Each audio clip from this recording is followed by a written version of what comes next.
Assalamualaikum warahmatullahi wabarakatuh dan salam sejahtera. Okay, hari ini cikgu nak ajar tentang mewakilkan pelengkap bagi setiap set berikut menggunakan gambar Raja Venn. Okey, ini adalah latihan daripada buku modul muka surat 114. Okey, cikgu tunjukkan contohnya. Okey, diberi set semesta iaitu CERMAT dan diberi set diberikan setnya ialah TEMA. Jadi apakah dia pelengkap bagi set ini?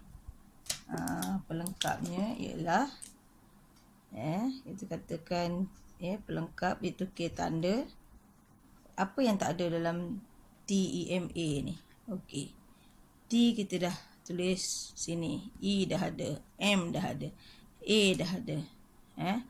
TEMA tu dah ada. So yang tak ada lagi ialah C dengan R. Okay, ini adalah pelengkapnya.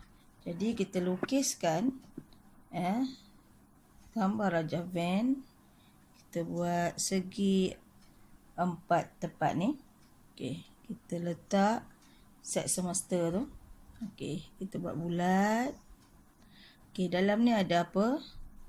Iaitu T E M A. Okay, so selain daripada tu, okay, kita tandakan sebagai K. So selain daripada itu ialah C dengan R. Okay, so ini kita buat anak panah sebagai K tanda. Nampak tak? K tanda. Okay, kemudian kita lorekkan. Kita lorekkan sebagai pelengkap ni, kita lorekkan.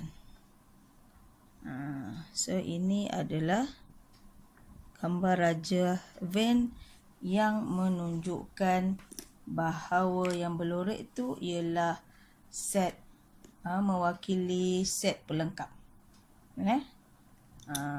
Tu kamu kena lorekkan untuk menggambarkan bahawa itu adalah K tanda. Okey. Saya bagi contoh untuk latihan nombor 3. Nombor 1 dan nombor 2 tu saya rasa tak ada masalah untuk kamu buat sendiri. Okey, nombor 3 ni. Dia kata X, contoh bertindih di mana X ialah nombor ganjil dan X kurang daripada 15. So, kamu senaraikan dahulu. Senaraikan. Okey, nombor ganjil kurang daripada 15. 1, 3, 5, 7, 9, 11, 13. So ini adalah nombor ganjil yang kurang daripada 15. Kita senaraikan dulu. Kemudian D ialah nombor yang mempunyai digit 3. Mana dia nombor yang ada digit 3? Nombor yang ada digit 3 ialah 3 dengan 13. Senaraikan dulu. Okay, bila kita dah dapat senaraikan, barulah kita buat gambar Raja Venn. Kita buat segi 4 ni. Okay, kita labelkan sebagai set semesta. Kemudian kita buat bulat. Kita buat bulat ni. Okay, kita besarkan sikit. Okay, ini sebagai D. Sebagai D.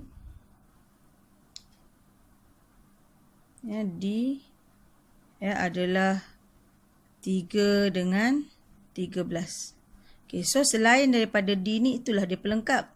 So 3 dengan 13 kita dah tulis. So yang tak tulis lagi ialah 1, 5, 7, 9 dan 11. 1, 5, 7, 9 dan 11 yang kita tak masukkan dalam D ni. So ini ialah kita tandakan nak panah macam ni. Ini adalah D tanda ataupun D pelengkap. Okey, kemudian kamu lorekkan. Sebab gambar Raja Venn dia nak set pelengkap. So kita lorekkan di luar daripada bulatan tu. So ini adalah set pelengkap. Okey. Baik, kita tengok soalan B pula. Lengkapkan setiap berikut dengan simbol subset atau bukan subset. Okey, ini macam C ni. Ya, C ni macam C ni, ini ialah simbol subset. Subset. Ni simbol dia. So kalau kita palangkan dia ni maksudnya bukan subset lah. Okey, kita tengok yang pertama. Soalan pertama dia kata P sama dengan SILA. Okey, Q ialah SALING. Okey, adakah P subset bagi Q? Maksudnya ada tak semua perkataan P tu ada dalam Q? Semua dalam perkataan ni ada tak dalam Q? So ni ada S, ada I, ada L, ada A. So semua semua P ni ada dalam Q, bermakna P ialah subset bagi Q. Itu cara untuk menjawab soalan ni. Untuk soalan kedua pula, dia kata T 159. Okey, U ada 1, 3, 5, 7, 11. So soalan dia, adakah T subset bagi U? Okey, tengok T ada 1 ada, 5 ada. Tetapi dalam U 9 tak ada. Sini tak ada 9. So bila dia tak ada, walaupun ada 2 ni ada tapi 1 ni tak ada, bermakna T bukan subset bagi U. Maknanya T ni, semua set dalam T ni, unsur dalam T ni, unsur dia ni mesti ada dalam U. Kalau salah satu tak ada, bermakna T ni bukan subset bagi U. Itu dia.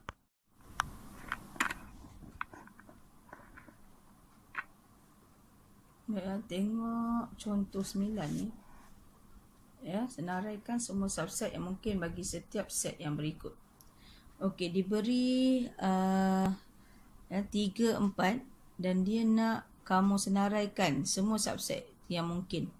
Okey, so subset bagi 3, 4 ni yang mungkin bagi dia ialah set kosong. Ini maksudnya set kosong.